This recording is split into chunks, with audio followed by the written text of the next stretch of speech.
I don't know if I'm in trouble here. So if you were to just take the bottom panel and the top panel and cut a section out, that wouldn't work. You need a longer strip here on either side.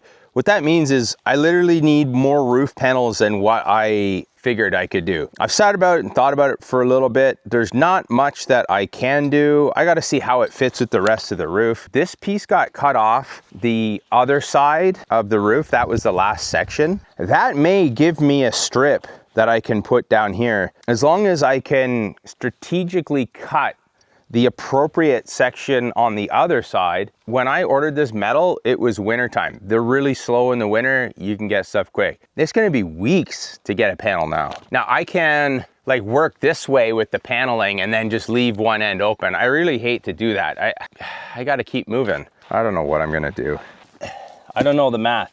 I just told them how much roofing I had. Okay, so there's enough roof panels, just like the other side. I didn't have any extra. If I had done this before, I would have been a little bit more careful. I would have added some more material, and but I gotta flash that window. I gotta take that foam off. There's two types of flashing actually. There is the flashing that creates the waterproof seal from the window to the deck, and it's basically just butyl tape kind of stuff like that. The next flashing is the metal that goes around that integrates with the roof steel. And part of that is gonna change how do I line up, you know, the seams and stuff. These other details too, like obviously I gotta extend the battens out. I think what I'll probably do is put those pieces in, cap that, and I'll start running the metal out this way. And then I don't normally do stuff like that because that's hacky, but I'd rather have metal over top of this section here before the rain comes. And that's tomorrow. I enjoy thinking things through. The figuring and the thinking, but not when there's a time deadline, not when you're trying to race the weather, then it gets stressful.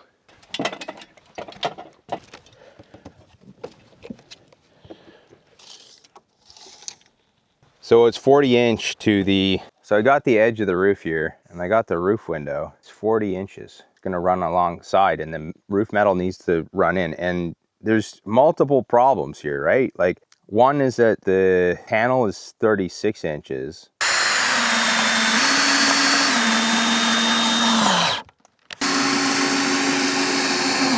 I gotta get these in. Like I mentioned before, I didn't have enough when I put the counter battens up.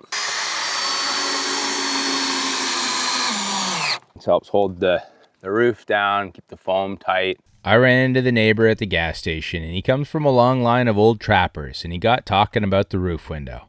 Turns out a lot of those old trapper cabins had skylights too.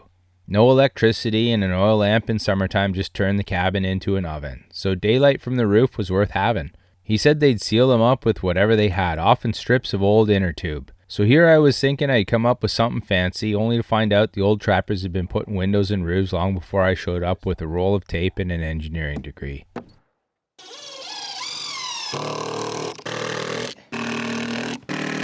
So this was a mistake, obviously. We didn't cut this one right. It's extending a little bit farther past, too much for the plywood. So that means you gotta come back and deal with it.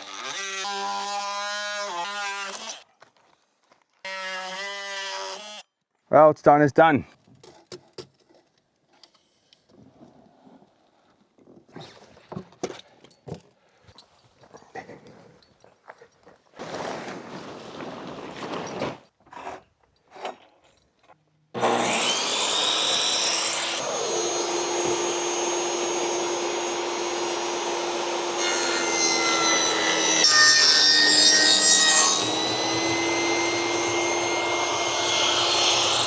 That's not right.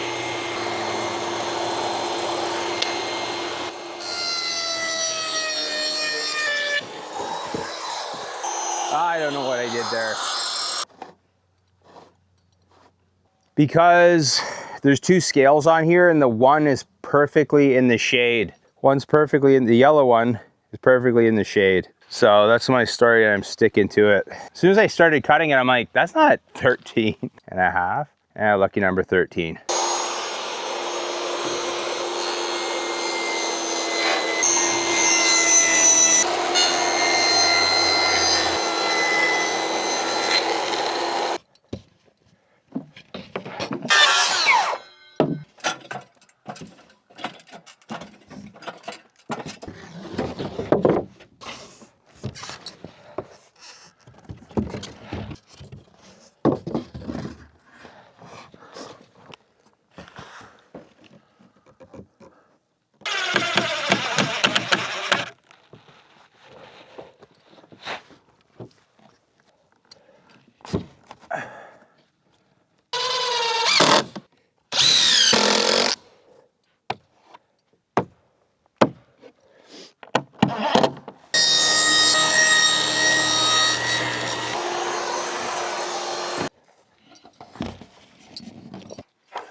Well, that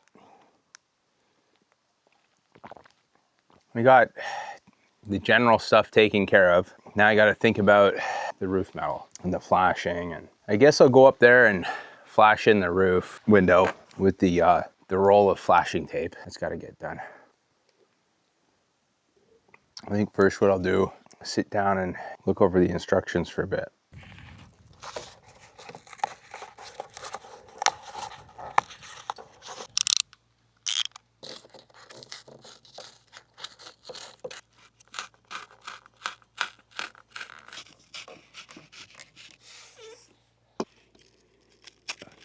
Okay.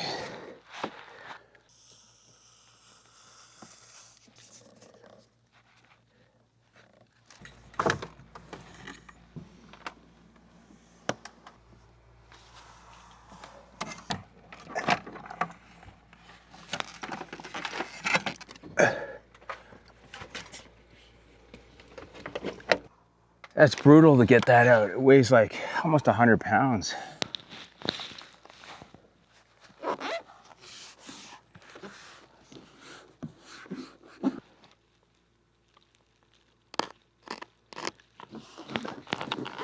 Now we're not fooling ourselves into thinking a bunch of sticky tape is what keeps the rain out of this roof window. The metal flashing is doing the real work here. Its whole job is to catch the water and send it down the roof where it belongs. But water's a patient little devil. Give it a hard wind, an ice dam, or one good excuse to start backing uphill, and sooner or later it'll go looking for another way in. That's what this tape's for. It's not the first line of defense, it's the fellow standing behind the first line with a shotgun, just in case. The flashing handles the weather we expect, the tape is just there for the weather we don't. So theoretically, once this top flashing tape is on, make sure to roll it down firmly with a seam roller to eliminate air bubbles and ensure a watertight seal. Then overlap your siding or cladding over the top edge to shed water properly. I don't know what that was. I honestly don't know what that was. Is that like some Google AI or something? Maybe I pressed a button on the, like in my pocket, I pressed a button or something. If you know what that was, let me know in the comments, because it sounded like an AI chatbot or something. How did it know what I was talking about? Totally unhelpful too, because it really doesn't know what I'm doing.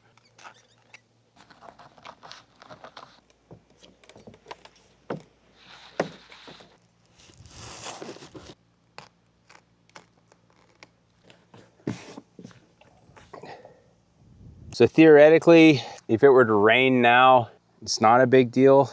The water won't run back in there. It shouldn't. We still got to get the metal on though.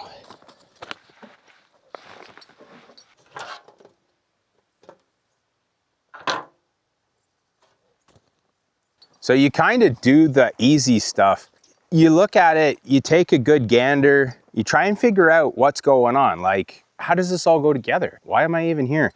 And then just move on to something that's relatively easy and straightforward. And then your brain kind of, your brain kind of works out in the background. But the thing is as you get through certain steps, suddenly like you realize, oh, it's not because your brain is just working on it in the background. It's because you're aware that there's a problem coming up. And then, when you see it, you see the solution, you're like, oh, that's not even a problem. But if you overthink it, yeah, you could think there's a problem. So you could overthink it and overthink it and overthink it. Then when you get to it, you're like, oh wait, this has already resolved itself. So that's why it's good to kind of figure out what the problems are first and then kind of move forward and see if it resolves. Like if we look at this, there's all the detail of the flashing that goes around the roof window and how the roof panels have to connect into it. I've got I got the rake flashing. It's got to line up and not hit a ridge. And it's like, okay, how do I plan all these panels out? The panel that's in line with the window needs to be cut in half, or the bottom half needs to be below and a part of it needs to be above. Yeah, there's just so many different little moving parts. So I think what I'm going to do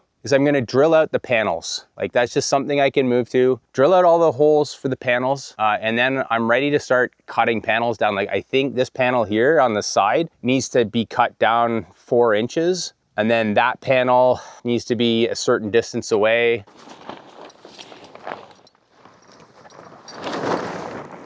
See, there's a snake in here again. Snakey, snakey.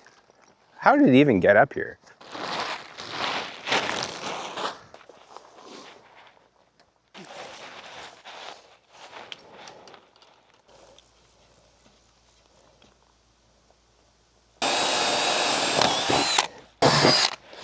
Last one, that was it. Double check here, they all look good. Everything's fun the first time. The second time, well, I don't know if it's fun. If it's hard to figure out, it's not fun. But things are fun the first time, and the second time they go faster, but they're not fun. I don't think too much about it until it's time to do it, because it starts to scare the heck out of you. How am I gonna get all that stuff mounted? Obviously, I can put a stool on in the loft, do some work there. This first panel up is not gonna be easy.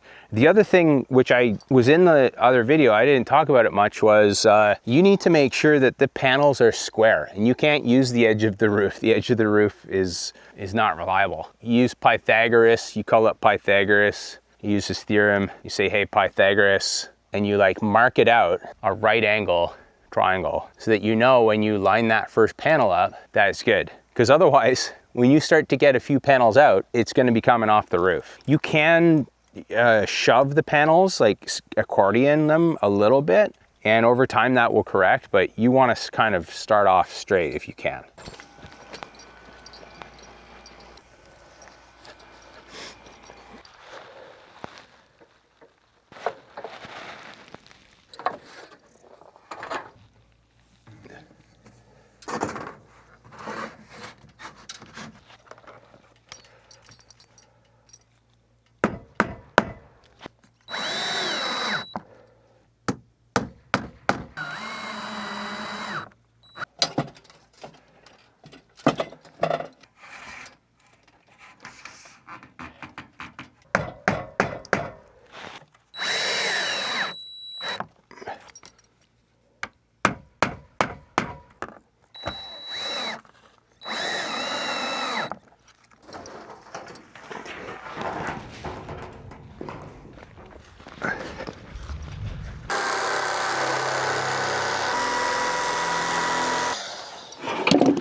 I smell fire.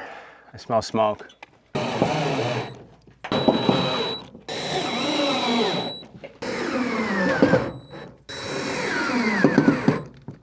7. Now I really don't know what to do next. I have to look at the instruction manual because I don't know.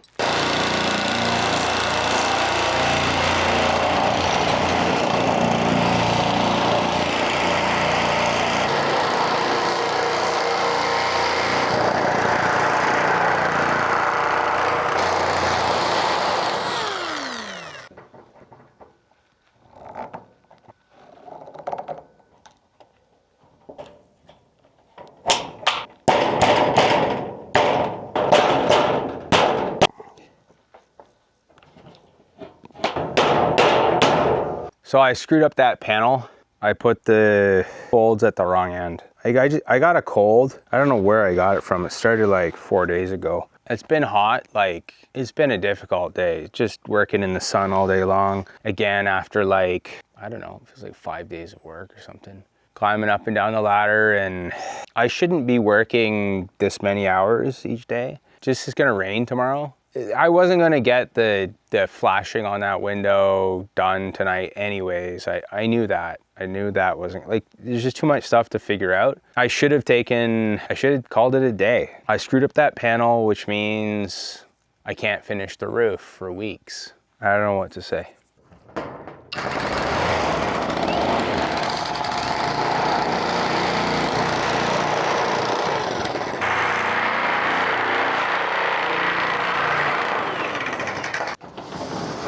Did he switch the panel around this time? Yes, he did.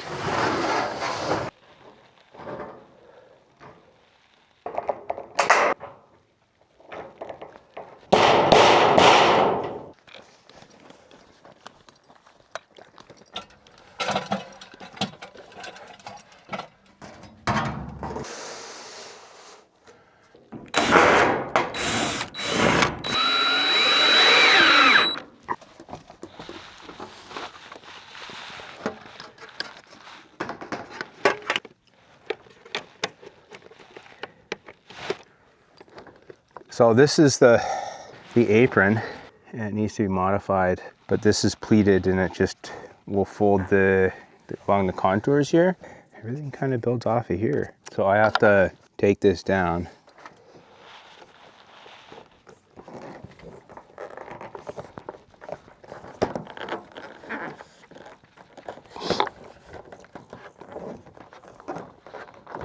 That actually works out pretty good, these holes being here. I thought they were going to be under the apron, but they're not, and that's fine. So I can just run a fastener right here.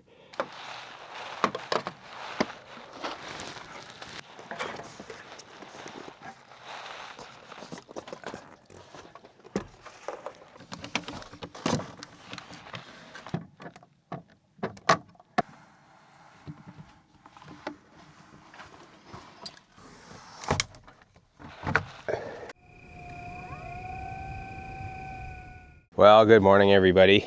We are up against the rain today. So far, we do have rain in the forecast. I don't know what to do. I got to cut this down.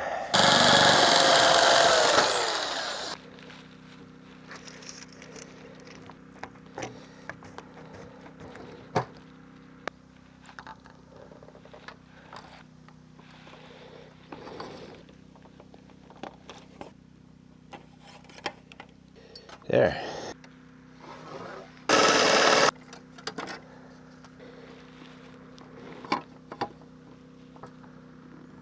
There we go.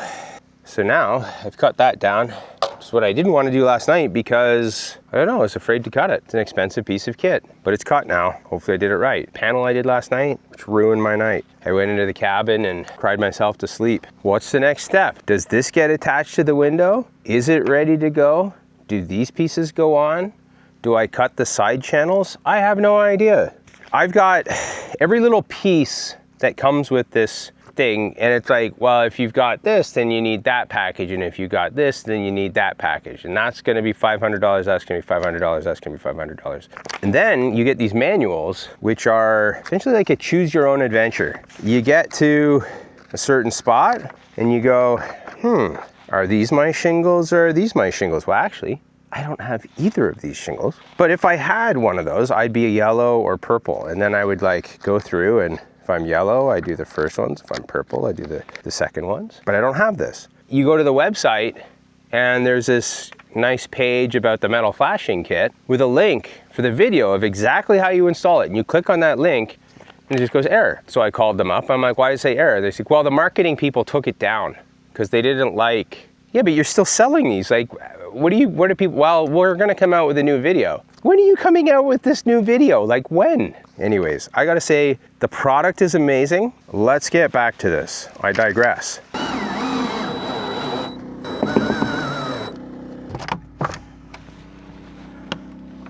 So Velux is a Danish company, apparently.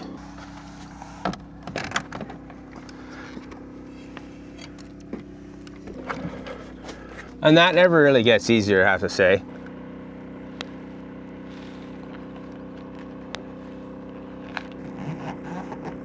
Again, that's not for water seal. The apron protected.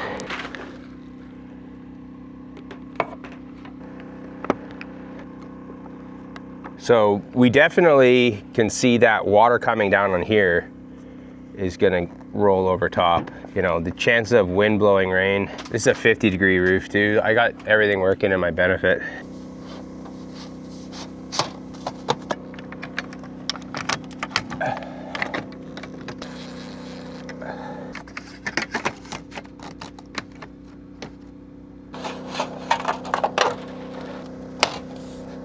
There we go.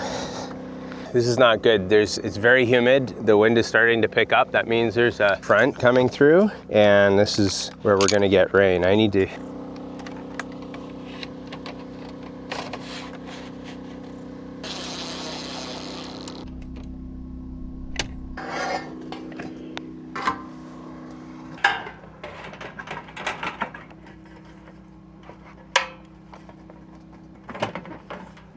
That's not too bad. Now what I need this up here because I don't know if I put this piece here, how is it gonna line up?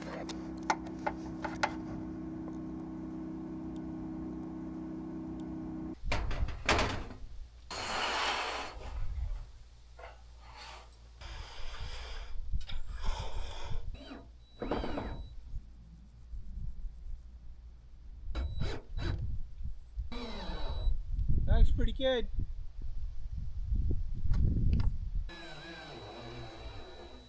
It's crazy because this roof was never designed to take a roof window. It just isn't. It's not part of the instructions.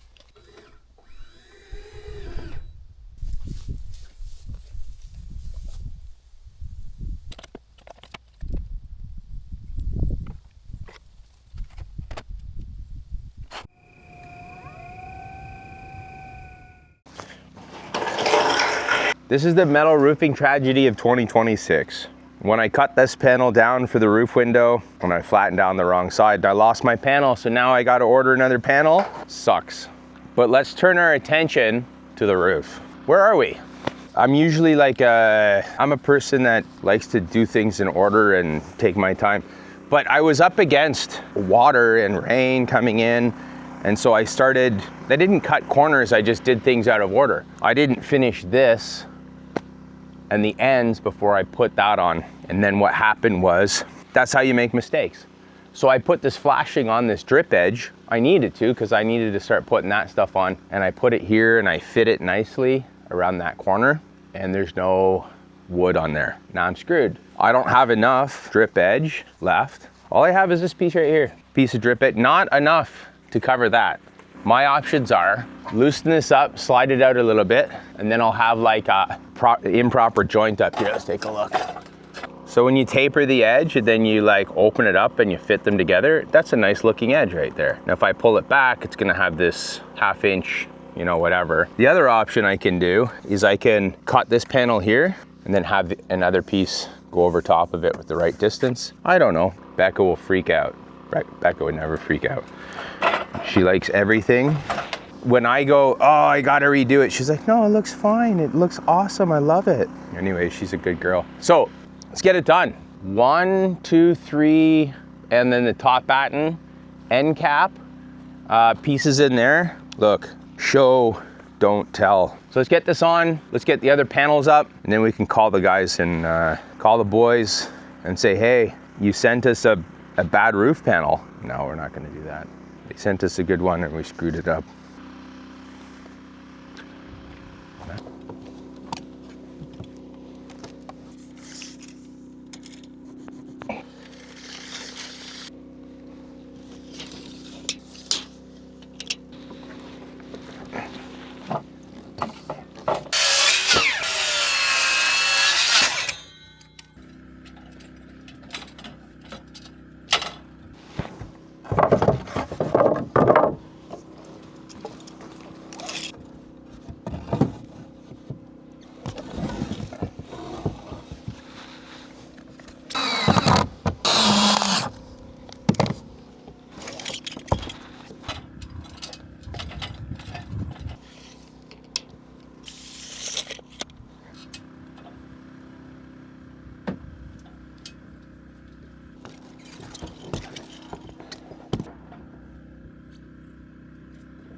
You don't fool around with bugs around here. Somebody said, oh, you don't have to put the foam closures in the end. The life up here is crazy. He's gonna find a way. Touch it, taste it.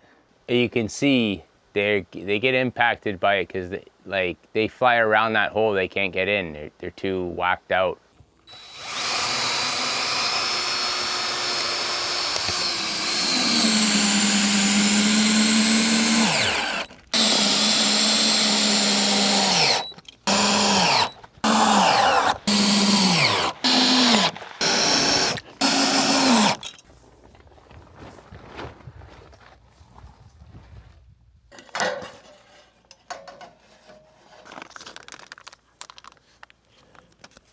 These foam things are pretty finicky to get lined up. I find the best way to do it is to set a piece of scrap up here. And then that way you can get it lined up.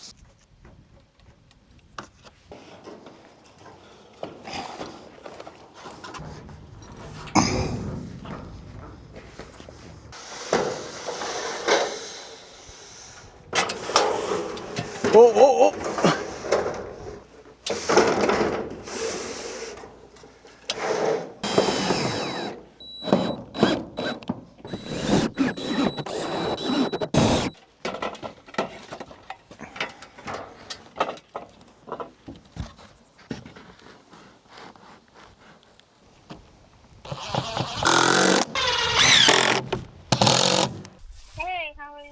doing all right. How are you?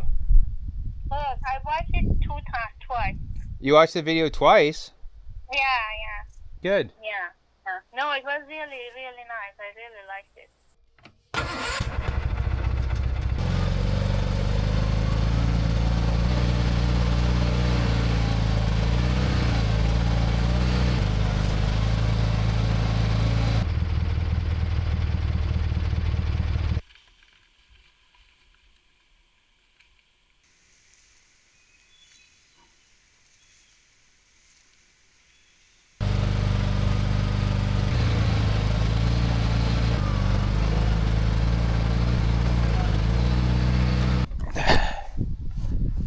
I'm happy. The Argo's working well. It's pretty good. There's a new routine that started to settle in around here. Every morning when I wake up in the loft, the first thing I do is stand up, open the roof window, and have a look at what kind of day the bush has given us. And every evening when I climb back into bed, I do the same thing. I stand there for a minute in the twilight and look out over all of this. The mosquitoes, thankfully, are still lined up at the front door and haven't figured out about the roof window yet. So for now, I get to stand there in peace. This little cabin is really starting to become something, just a small patch of shelter in a very big wilderness. And somehow, standing there at the end of the day, head poking out through that window, it feels like the cabin is exactly where it was always meant to be. Thanks for sticking with us through this week's build. It was a shorter one, but sometimes a shorter video is better than no video at all. Looking forward to spending some time with you all in the comments. I'm putting the finishing touches on this roof now. For a 100-year cabin, that cap over everything is probably the most important part of the whole build. We're also getting close to visitor season. Dad will be coming back up soon to lend a hand, and after that, Becca's finally going to get a couple weeks up here to enjoy the place. Somewhere along the way, this place has started crossing the line from construction site to somewhere you can actually live. Not quite a homestead yet, but we're getting there. And I have a feeling that after Becca's been here for a few days, getting her to leave may be the next engineering problem. So I'm gonna be having some visitors and I need to turn the cabin into a respectable living space.